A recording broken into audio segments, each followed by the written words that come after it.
నమస్తే, welcome to one TV news. ముందుగా బులెటిన్లో హెడ్లైన్ చూద్దాం.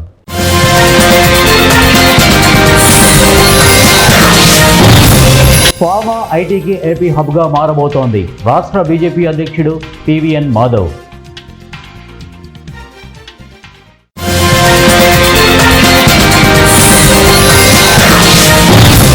హిందూ మతంపై కుట్రలు సహించేది లేదు, విజయసాయిరెడ్డి.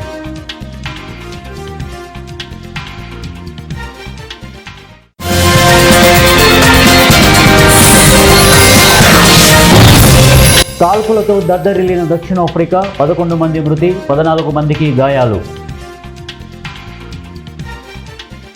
బులెటిన్లో డీటెయిల్స్ చూద్దాం. ఫార్మా ఐటీకి హబ్గా ఏపీ మారబోతోందని ఆంధ్రప్రదేశ్ రాష్ట్ర బీజేపీ అధ్యక్షుడు పివిఎన్ మాధవ్ వ్యాఖ్యానించారు. దివంగత మాజీ ప్రధానమంత్రి అటల్ బిహారీ వాజ్పేయి శత జయంతి కార్యక్రమాల కోఆర్డినేషన్కు ఒక వార్ రూమ్ను ప్రారంభించామని పేర్కొన్నారు. ఇవాళ విజయవాడలో మాధవ్ పర్యటించారు. ఈ సందర్భంగా పలు కార్యక్రమాల్లో ఆయన పాల్గొన్నారు. అనంతరం మీడియాతో మాట్లాడారు. పివిఎన్ మాధవ్ వాజ్పేయి శత జయంతి కార్యక్రమాలకు మొదటి రోజున మధ్యప్రదేశ్ సీఎం మోహన్ సింగ్, శివరాజ్ సింగ్ చౌహాన్లను ఆహ్వానించామని తెలిపారు. వాజ్పేయి స్మృతి వనం నిర్మిస్తామని సీఎం చంద్రబాబు హామీ ఇచ్చారని తెలిపారు. కూటమి పాలనకు వాజ్పేయి ఒక నిదర్శనంగా ఉంటారని చెప్పుకొచ్చారు. ఉమ్మడి ఆంధ్రప్రదేశ్ రాష్ట్రంలో అభివృద్ధికి వాజ్పేయి ఆద్యుడని వ్యాఖ్యానించారు. వాజ్పేయి శత జయంతి సందర్భంగా ఆయన విగ్రహాలను ఏపీ వ్యాప్తంగా ఏర్పాటు చేస్తామని వెల్లడించారు. హిందూ మతంపై కుట్రలు సహించేది లేదని మాజీ ఎంపీ విజయసాయిరెడ్డి స్పష్టం చేశారు. డబ్బు ఆశ చూపి మతం మార్చాలని ప్రయత్నిస్తే మాత్రం అటువంటి వారికి తగిన రీతిలో బుద్ధి చెప్పి గుణపాఠం నేర్పిద్దామని ఆయన పేర్కొన్నారు. గత 2 దశాబ్దాలుగా జరిగిన మత మార్పిడిలపై కమిటీ వేసి విచారణ జరపాలని ఈ సందర్భంగా ప్రభుత్వాన్ని ఆయన డిమాండ్ చేశారు. దేశం కోసం, ధర్మం కోసం హిందువుల్లో ఉన్న అన్ని సామాజిక వర్గాలు ఒకటవ్వాలని విజయసాయిరెడ్డి పిలుపునిచ్చారు. అదే భారతదేశానికి రక్ష, శ్రీరామ రక్ష అని తెలిపారు. ఈ మేరకు ఆదివారం విజయసాయిరెడ్డి తన ఎక్స్ ఖాతా వేదికగా హిందూ మతంపై ఈ వ్యాఖ్యలు చేశారు. కాల్పులతో దద్దరిల్లిన దక్షిణాఫ్రికా, 11 మంది మృతి. ఇక కాల్పులతో దక్షిణాఫ్రికా దద్దరిల్లింది. హాస్టల్పై దుండగులు కాల్పులు జరిపారు. 11 మంది మరణించగా 14 మంది గాయపడ్డారు. ఈ సమాచారం తెలుసుకున్న పోలీసులు అక్కడకు చేరుకున్నారు. కాల్పులకు పాల్పడిన నిందితులను గుర్తించేందుకు ప్రయత్నిస్తున్నారు.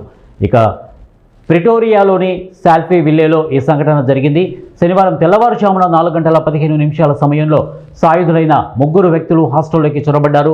25 మందిపై విచక్షణ రహితంగా కాల్పులు జరిపారు. కాగా ఈ సంఘటనలో 11 మంది మరణించారు, 14 మంది గాయపడ్డారు. ఈ సమాచారం తెలిసిన వెంటనే పోలీసులు అక్కడికి చేరుకున్నారు. గాయపడిన వారిని హాస్పిటల్కు తరలించి చికిత్స అందిస్తున్నారు. 11 మంది మృతుల్లో 3, అలాగే 12 ఏళ్ల వయసున్న బాలురు, 16 ఏళ్ల యువతి ఉన్నట్లు పోలీసు అధికారి తెలిపారు. అక్రమంగా మద్యం విక్రయించే ప్రాంతంలో ఈ కాల్పుల సంఘటన జరిగినట్లు చెప్పారు. నిందితులను గుర్తించేందుకు ప్రయత్నిస్తున్నట్లు వెల్లడించారు. అంబేద్కర్ కోనసీమ జిల్లా కొత్తపేటకు చెందిన పురోహితులు పెద్దింటి రామం ఇంటి పెరట్లో విశేషమైన ఆధ్యాత్మిక సంఘటన చోటు చేసుకుంది. ఒకే బ్రహ్మకమలం మొక్కకు ఒకేసారి 100 పువ్వులు వికసించడం అక్కడి ప్రాంత ప్రజల్లో ఆనందాన్ని, ఆశ్చర్యాన్ని కలిగించింది. పెద్దింటి రామం ఈ మొక్కను 4 సంవత్సరాల క్రితం పూణే నుండి ప్రత్యేకంగా తెప్పించుకున్నారని తెలిపారు. గత 4 ఏళ్లలో ఈ ఒక్క మొక్కకు ఇప్పటి వరకు 5,000కి పైగా పువ్వులు వికసించాయని ఆయన చెప్పారు. సాధారణంగా బ్రహ్మకమలం మొక్క చాలా అరుదుగా పూస్తుంది. సంవత్సరంలో కొన్ని రోజులు మాత్రమే పువ్వు విరుస్తుంది.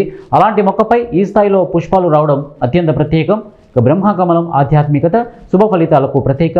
బ్రహ్మకమలం హిమాలయాలలో కనిపించే అత్యంత పవిత్రమైన అరుదైన పుష్పం. దీనిని పార్వతీ పుష్పం, రాత్రి రాణి, హిమాలయ బ్రహ్మకువ్వ అని కూడా పిలుస్తారు. హిందూ ధర్మంలో ఈ పుష్పానికి ఎంతో ప్రాముఖ్యత ఉంది. బిఆర్ అంబేద్కర్ కోనసీమ జిల్లా కొత్తపేట. ఈ యొక్క బ్రహ్మకమలం మొక్క అనేది హిమాలయ ప్రాంతాల్లో ఉంటుంది. ఈ మొక్కను నేను పూణే నుంచి తెప్పించడం జరిగింది. తెప్పించిన తర్వాత ఇప్పటి వరకు కూడా 5,000 పువ్వులు విడవడం జరిగింది. సాధారణంగా ఏ బ్రహ్మకమలం మొక్క అయినా సంవత్సరానికి ఒకసారి మాత్రమే విడుస్తుంది. అది కూడా ఒక 2-3 నుండి ఒక 10 పువ్వుల లోపల విడుస్తాయి. కానీ మా ఇంట్లో 6 నెలల పాటు పువ్వులు విడుస్తూనే ఉంటాయి. ఈ రోజున చాలా అద్భుతం అని చెప్పవచ్చు. ఎందుకంటే మినిమం 10-20 విడిచేటువంటి పువ్వులు విడిచేటువంటి మొక్క ఈరోజు మా ఇంట్లో 100 పువ్వులు విడిచింది.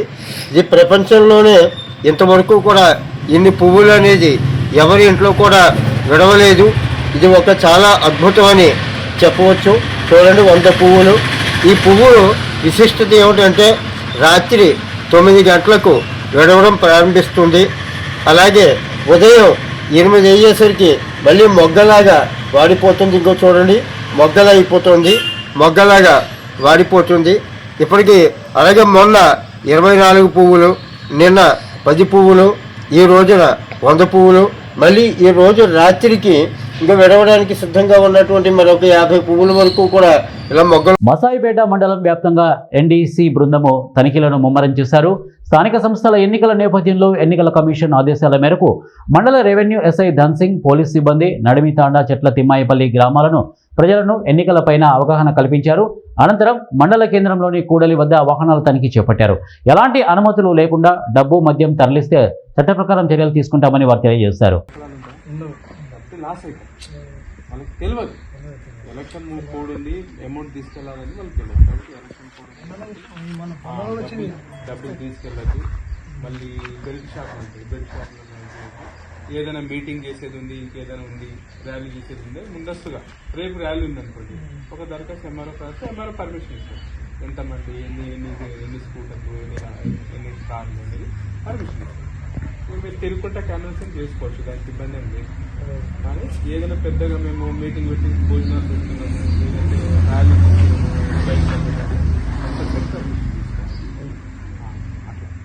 ఇది ఎందుకంటే సరే అవి గ్రామాల అభివృద్ధి కొరకు కాంగ్రెస్ పార్టీ బలపరిచిన అభ్యర్థులను సర్పంచులుగా గెలిపించుకోవాలని భూపాలపల్లి ఎమ్మెల్యే గండ్రా సత్యనారాయణరావు అన్నారు. ఆదివారం జయశంకర్ భూపాలపల్లి జిల్లా భూపాలపల్లి నియోజకవర్గంలోని కొత్తపల్లి, గోరి మరియు రేగొండ మండలాల్లోని జగ్గయ్యపేట, సుల్తాన్పూర్, వెంకటేశ్వర్లపల్లి, రేగొండ, రామన్నగూడెం తాండా, జూబ్లీనగర్ గ్రామాల్లో కాంగ్రెస్ పార్టీ బలపరిచిన సర్పంచ్ అభ్యర్థుల గెలుపు కొరకు జిల్లా కాంగ్రెస్ పార్టీ అధ్యక్షుడు బట్టు కరుణాకర్తో కలిసి ఎమ్మెల్యే గండ్రా సత్యనారాయణరావు ఎన్నికల ప్రచారం నిర్వహించారు. ఈ సందర్భంగా ఆయా గ్రామాలలో ఏర్పాటు చేసిన పబ్లిక్ కార్నర్ మీటింగ్లలో ఎమ్మెల్యే మాట్లాడుతూ 10 ఏళ్ల బీఆర్ఎస్ పాలనలో గ్రామాల్లో చేసిన అభివృద్ధి ఏమీ లేదని ఎద్దేవా చేశారు. సీఎం రేవంత్ రెడ్డి ప్రజాప్రభుత్వం ఏర్పడిన 2 ఏళ్లలోనే చాలా అభివృద్ధి, సంక్షేమ పథకాలను అమలు చేసినట్లు తెలిపారు. గ్రామాల్లో నాయకులు కాంగ్రెస్ పార్టీ సర్పంచ్ అభ్యర్థుల గెలుపు కొరకు కలిసికట్టుగా పనిచేయాలని అన్నారు. కాంగ్రెస్ పాలనలో ప్రజలే పాలకులని, ప్రజా సంక్షేమం కోసం ప్రజా ప్రభుత్వం కృషి చేస్తోందని అన్నారు. భూపాలపల్లి నియోజకవర్గంలోని అన్ని గ్రామాలలో వివిధ అభివృద్ధి సంక్షేమ పథకాలను అమలు చేసినట్లు తెలిపారు. రాబోయే రోజుల్లో మరిన్ని అభివృద్ధి పనులను చేయనున్నట్లు ఎమ్మెల్యే తెలిపారు. ఈ ప్రచార కార్యక్రమంలో ఎమ్మెల్యే వెంట పలువురు ప్రజాప్రతినిధులు, 2 మండలాల కాంగ్రెస్ ముఖ్య నేతలు, నాయకులు, కార్యకర్తలు, గ్రామస్తులు ఉన్నారు. మనం కొడవటంచ నరసింహస్వామికి మీరు పోయి ఆడుకొని ఓలి పుణ్యంకు మీరందరూ కూడా పోతారు. మీ పంటలు పండించిన మొదటి బస్తాను తీసి మొక్కు ముడుచుకొని ఆ ఓలి పుణ్యంకు దేవుని దర్శనం చేసుకొని వస్తాం. మరో యాదగిరి గుట్టను కూడా చేయబోతున్నాం. నరసింహస్వామి ఎంతో మంది నాకంటే ముందు ఎమ్మెల్యేలు చాలా మంది గెలిచారు, కానీ యాదగిరి కొడవటంచ నరసింహస్వామి గుడిని పునర్నిర్మాణం చేయడంలో అందరు కూడా వైఫల్యం చెందారు. దాన్ని నేను బాధ్యతగా తీసుకొని రోడ్డుకు ఒక 70 కోట్లు మరి రేవంత్ అన్న ముఖ్యమంత్రి గారు ఎన్నికల ముందు మొక్కుకొని అక్కడి నుంచే ముఖ్యమంత్రి అయ్యాడు. అదేవిధంగా ముఖ్యమంత్రి కాగానే 12 కోట్లు ఇచ్చారు. ఆ యొక్క 12 కోట్లతో కాకుండా రోడ్ల అభివృద్ధికి వారి సహకారం తీసుకొని ముందుకు సాగుతున్నాం. దాన్ని మరో యాదగిరి గుట్టగా చేయబోతున్నాం. మొన్న బుగులని జాతరకు కూడా మీరు కార్తీక పుణ్యంకు పోయి ఉంటారు. పోయిన లాక్కాలు ఎవరన్నా పోయిన వాళ్ళు చేయలేత్తండి. ఓకే, మీ బుగులని జాతర కూడా తిరుపతి 7 కొండల వాడు ఎట్లా వెలిసిండో మన పాండవుల గుట్ట మీద కూడా బుగులని వెంకటేశ్వర స్వామి వెలిసిన దేవుడు. ఆ దేవునికి 5 ఫీట్లే మెట్లు ఉండేది, 6 ఫీట్లే ఉండేది. ఇప్పుడు మీరు పున్నము నాడు ఓట్ల ముందు ఎమ్మెల్యే కంటే ముందు నేను కూడా గుట్టెక్కేటప్పుడు సత్తన్న మా కష్టం చూస్తున్నావా? జగిత్యాల జిల్లా మాల్యాల మండల కేంద్రానికి చెందిన లక్ష్మి అనే వృద్ధురాలిని ఆమె 2 కొడుకులు ఆర్డీఓ ఆఫీసులో వదిలేసిన హృదయ విషాదకర సంఘటన జగిత్యాలలో చోటు చేసుకుంది. ఆమెకు 2 కొడుకులు ఉండగా పెద్ద కొడుకు జగిత్యాలలో నివసిస్తున్నాడు. ఆస్తి పంపకాలలో చిన్న కొడుకుకు మాల్యాలలో ఇల్లు రాగా అది కూల్చివేసి కొత్తగా ఇల్లు నిర్మాణం చేశాడు. అందులోకి తల్లిని రానివ్వకుండా వేరే ఇంట్లోకి కిరాయికి ఉంచగా ఈ విషయంపై తల్లి కొడుకుల మధ్య వాగ్వివాదం జరగగా కొడుకులిద్దరూ తల్లిని జగిత్యాలలోని ఆర్డీఓ ఆఫీసులో మధ్యాహ్నం వదిలేసి వెళ్ళిపోయారు. రాత్రి చలిలో వృద్ధురాలు ఆర్డీఓ ఆఫీసులోనే నిర్చింది. ఈ సంఘటనపై జగిత్యాల ఆర్డీఓ తీసుకెళ్లాలని సూచించడమే కాకుండా సోమవారం ఇద్దరిని ఆర్డీఓ కార్యాలయానికి రావాలని ఆదేశాలు జారీ చేశారు. ఓకే నడవస్తా పట్టుకో నడిచా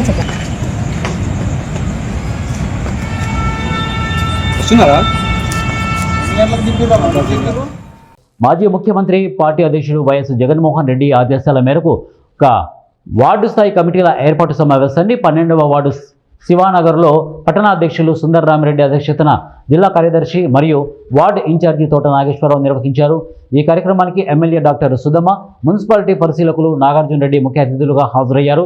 అవసరమైన కమిటీలు గ్రామస్థాయి నుంచే బలోపేతం చేయాలనే దృష్టితో పార్టీ అధ్యక్షుడు వైఎస్ జగన్ నిర్ణయం తీసుకున్నారని నాయకులు ఈ సందర్భంగా పేర్కొన్నారు. ఈ రాష్ట్రంలో కమిటీ నిర్మాణ ప్రక్రియ తొలిసారిగా కడప పార్లమెంటు పరిధిలోని బద్వేలు నియోజకవర్గంలో ప్రారంభించడం గర్వకారణమని తెలిపారు. ఆ విషయం తెలుసుకొని జగనన్న ఈనాడు గ్రామ కమిటీలు అంటే ఇప్పుడు మున్సిపల్ కమిటీలు కానీ, వార్డు కమిటీలు కానీ, మహిళా కమిటీలు కానీ, రైతు కమిటీలు కానీ, ఎస్సీ కమిటీ కానీ, బీసీ కమిటీ కానీ, మహిళా కమిటీ కానీ, ముస్లిం మైనారిటీ కమిటీ కానీ అన్ని కమిటీలను వేసి ఆ వేసినటువంటి కమిటీల్లో మీకు గుర్తింపు కార్డులు ఇవ్వడం జరుగుతుంది. రేపు మన ప్రభుత్వం అధికారంలోకి వచ్చిన తర్వాత మీకందరికి కూడా గుర్తింపు కార్డులే రేపు మీకు బలమైనటువంటిది ఉంటుంది. ఎందుకంటే రేపు గుర్తింపు కార్డు ఇచ్చిన తర్వాత కూడా మీకు హైకమాండ్ అంటే పార్టీ కేంద్ర కార్యాలయం నుంచి కూడా మీకు నెలకు, వారానికి, 10 రోజులకు మీకు ఫోన్లు వస్తుంటాయి, మెసేజ్లు వస్తుంటాయి. మళ్ళీ జగనన్న కూడా ఆ కమిటీకి సంబంధించినటువంటి వాళ్ళను మనకు ఫేస్బుక్ లో అంటే మీటింగ్ లో ఆయన డైరెక్ట్ మీతో కలిపి మాట్లాడే అవకాశాన్ని కూడా జగనన్న కల్పిస్తాడు. రేపు మనం అధికారంలోకి వచ్చిన తర్వాత మళ్ళీ కొంతమంది పార్టీలోకి వస్తారు. వాళ్ళకు ప్రాధాన్యత కాదు, కష్టపడి పనిచేసిన వాళ్ళకే ప్రాధాన్యత. రేపు ప్రభుత్వ సంక్షేమ పథకాలు ఏ వచ్చినా కూడా ముందు మీకే ఉంటుంది. మేము చెప్పడం కాదు, మీకు ఇచ్చినటువంటి కాగితాలు కానీ, మీకు ఇచ్చిన కార్డు, ఆ కార్డు అనేది మనం రేషన్ కార్డు, ఆధార్ కార్డు ఎంత కీలకమో అదే విధంగా ఈ కార్డు కూడా, గుర్తింపు కార్డులు కూడా ఖచ్చితంగా ఉపయోగపడతాయి. మరి మీ అందరికీ కూడా ప్రభుత్వ సంక్షేమ పథకాలు అందరికంటే ముందు మీకే వస్తాయి అని చెప్పేదానికి జగనన్న తీసుకున్న నిర్ణయం.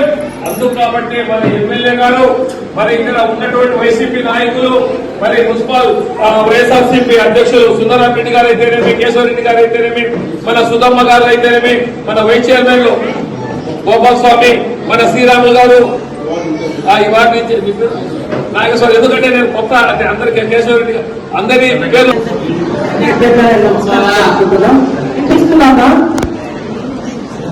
అమ్మ ఈరోజు ముఖ్యంగా చెప్పవలసింది ఏంటంటే, ఈ ఇందాకే నాగేశ్వరరావు అన్న కూడా చెప్తా ఉన్నారు, ఈ 24 ఎలక్షన్ లో మున్సిపాలిటీలో ఈ వార్డులో మంచిగా బాగా ప్రజలంతా కూడా వైసీపీని దీవించారు, మెజారిటీ వచ్చిందని చెప్తున్నారు. మీ అందరికీ నేను పేరు మీరందరూ జగనన్న సపోర్ట్ చేశారు. మీకు అందరికీ ధన్యవాదాలు తెలుపుకుంటున్నాం. మీకు నిమిషాలు సుందరరామిరెడ్డి అని చెప్పారు. ఎందుకంటే 19 నుంచి 24 జగనన్న పరిపాలన ఏ విధంగా పేదల పక్షాన అనేది మనమంతా చూసాం. ఈ రోజు అధికారంలో లేదు. ఈ రోజు మీరందరూ కూడా జగనన్న మీద అభిమానంతో ఇక్కడికి వచ్చారు. జగనన్న కూడా రాబోయే ఎలక్షన్స్ లో మనం గతంలో పేదల పక్షాన పనిచేశాము. ఈసారి పేదలు అదే విధంగా ఎవరైతే పార్టీ కోసం కష్టపడతారో, ఈ కష్టకాలంలో పార్టీ జెండా మీద పోసుకొని ఎవరైతే పార్టీ కోసం నిలబడతారో ఖచ్చితంగా వాళ్ళకు రాబో రోజుల్లో మంచి చేయాలన్నది జగన్. మీ అందరినీ నేను ఈ రోజు రిక్వెస్ట్ చేసేది ఏంటంటే, ఈ రోజు మనము పార్టీని అమ్మ కొంచెం సేపు మాట్లాడద్దండి, ఒక 2 నిమిషాలు. 5 मिनट 5 मिनट हो गया, प्रोग्राम भी पूरा हो गया, 5 मिनट सफर करो थोड़ा. ఏమంటే మనం ఇప్పుడు కమిటీలు మనం చక్కగా వేసుకున్నాం అనుకోండి. ఈ కమిటీలు కూడా ఎలా వేస్తున్నామంటే గతంలో మాత్రం పేర్లు రాసే పద్ధతి కాదు. ఇక్కడ మీరందరూ ఉంటారు. మీ అందరి సమక్షంలోనే మీలో ఎవరిని అధ్యక్షుని ఎంచుకోవాలా, మహిళా అధ్యక్షులను ఎవరిని వేయించుకోవాలా, లేకుంటే ఒక రైతు విభాగము, ఒక విద్యార్థి విభాగం, సోషల్ మీడియా విభాగం, ఇట్లా మీ అందరి సమక్షంలో మీ అందరితో మాట్లాడి మీకు సంబంధమైన వ్యక్తిని ఈ రోజు మనం ఎన్నుకుంటున్నాం. ఇది ఒక ప్రజాస్వామ్య పద్ధతిలో మనం ఎన్నుకుంటున్నాం. వీళ్ళందరికీ మీరందరూ మాట్లాడుతూ ఉంటే ఈ కమిటీ వేస్తే ఏం లాభం మీకు అర్థం కాదు. కాదు, మాట్లాడొద్దండి ఒక 5 నిమిషాలు. 5 को बात करना हम सब क्लासरूम में बच्चे जैसे कर रहे हैं. 5 मिनट जबर दो. మాజీ ముఖ్యమంత్రి వైఎస్ జగన్మోహన్ రెడ్డి 4 గోడల మధ్య మీడియా సమావేశాలు నిర్వహిస్తారని, మాజీ ముఖ్యమంత్రిగా ప్రజల సమస్యలపై మాట్లాడారని విజయనగరం ఎంపీ కలిశెట్టి అప్పలనాయుడు ధ్వజమెత్తారు. ఈ సందర్భంగా విజయనగరం అశోక్ బంగ్లాలో ఆయన మీడియాతో మాట్లాడారు. అబద్ధాలను పదే పదే చెప్పి నిజం చేసే ప్రయత్నం చేస్తున్నారని మండిపడ్డారు. బాబాయ్ హత్యతో పోల్చుకొని తిరుపతి కల్తీ నెయ్యి అంశం చిన్నదిగా జగన్మోహన్ రెడ్డి చెబుతున్నారని ఆరోపించారు. పార్లమెంటు శీతాకాల సమావేశంలో విజయనగరం పార్లమెంటుకు సంబంధించి పలు అంశాలు ప్రస్తావించడం జరిగిందని అన్నారు. ఈ సమావేశంలో తెలుగుదేశం పార్టీ నాయకులు తదితరులు పాల్గొన్నారు. లేదనుకుంటే ఎక్కడైనా ఏదో ప్రమాదం జరిగితే శవరాజ్యం చేయడానికి సిద్ధమైంది తప్ప ప్రజలు అట్లీస్ట్ నాకు పులివెందుల ప్రజానీకం ఎమ్మెల్యే గెలిపించారు, వారి కోసమైనా సభలోకి వచ్చి అసెంబ్లీకి వెళ్ళి వారి సమస్యల మీద మాట్లాడాలి, లేదు 5 సంవత్సరాల్లో ముఖ్యమంత్రికి అవకాశం ఇచ్చారు రాష్ట్ర ప్రజానీకం, వారి కోసమైనా వెళ్ళి మాట్లాడాలని ఆలోచన లేదు. ఎప్పుడో ఆయనకి అవకాశం వస్తే బుద్ధి పుడితే ప్యాలెస్లో అక్కడ స్పెషల్ బెడ్ ఎక్కుతాడు, బెంగళూరులో ప్యాలెస్కి వస్తాడు, తాడిపల్లి 4 గోడల మధ్యలో నలుగురితో మాట్లాడి, ఎంపిక చేసిన జర్నలిస్టులతో మాట్లాడి 4 విషయాలు మాట్లాడి ఆయన మూవ్ అవుతాడు. అది కూడా ఏంటంటే చూడండి, మీరు గత 16 నెలలు కానీ 18 నెలలు కానీ నేను ప్రెస్ మీట్ ఎప్పుడైనా మీరు గమనించండి మిత్రులారా, ప్రజానీకం కూడా గమనించమని చెప్తున్నాను. ఒకటే, ఎప్పుడు కూడా చంద్రబాబు నాయుడు గారి మీద వ్యక్తిగత ఆరోపణలే, వ్యక్తిగత అసూయే.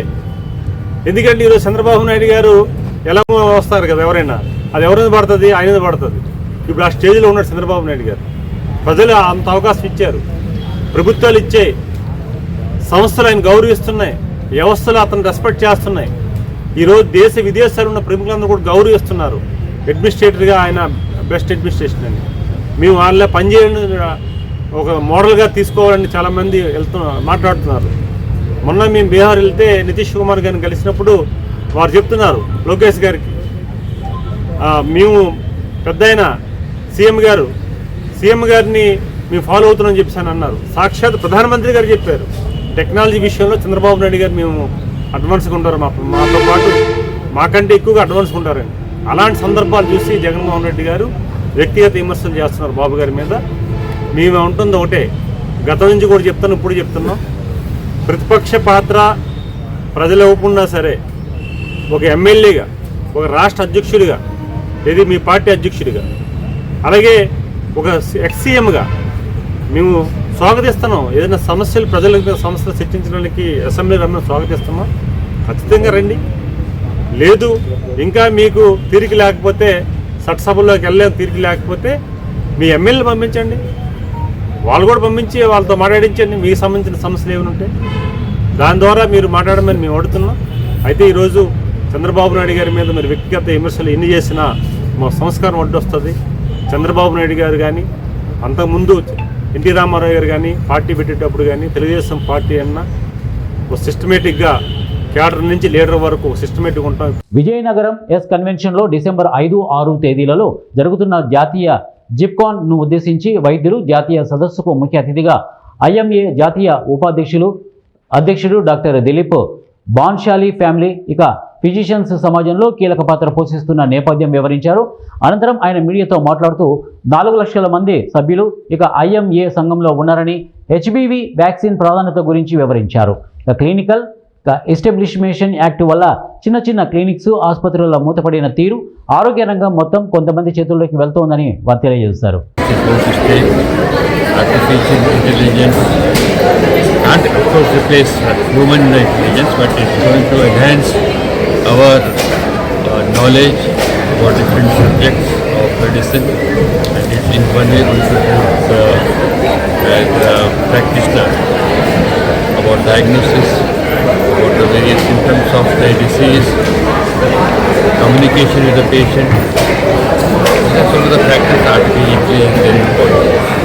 This conference of 2 days duration is going to enhance the knowledge on this, and should complement Vijayanagaram IMA, IMA Andhra Pradesh for organizing this wonderful conference. A few of the very important things which at the national headquarters we have done is, one is about FPV vaccine. Now in the first phase we are even almost trying to give 50,000 IMA doctors training on HPV vaccination training program. And in the second phase we are going to give poor members vaccine at half the rate. For that we have been in contact with the Serum Institute of India and Dr. Poonawala has agreed to do this. That's one important. Second is about CPR. CPR is a very important tool where we can take thousands of lives, not only for doctors, but every citizen of India. And on that, this thing, IM has taken a big role. We have advised all our members. We have 1,800 branches throughout the country. Where we ask their members to have few of their members trained for this and give training not only to their members, but to the general public, wherever it is possible, in the schools, the colleges, the police personnel, auto people. In fact, I have been asking my doctors to go to various clinics. So if you go into a leading practitioner, you have hundreds of patients sitting there. Go and tease those patients. You can go to the OPD of government hospital. You can go to the OPD of general practitioners. So this can be a continuous process. This can be done everyone. I have asked all the branches to buy a mannequin for training. And almost now, up to now, we have almost 50,000 people we have trained. So this is going to be a round-the-year program of CPR. The third important thing which we have done was about job portal for the doctors, where they can register themselves, they can find out if there are jobs. Bulletin ముగించే ముందు headlines మరొకసారి.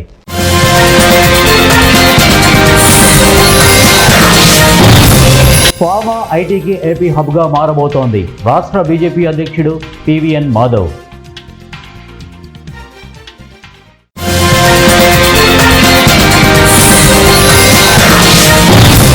హిందూ మతంపై కుట్రలు సహించేది లేదు విజయసాయిరెడ్డి.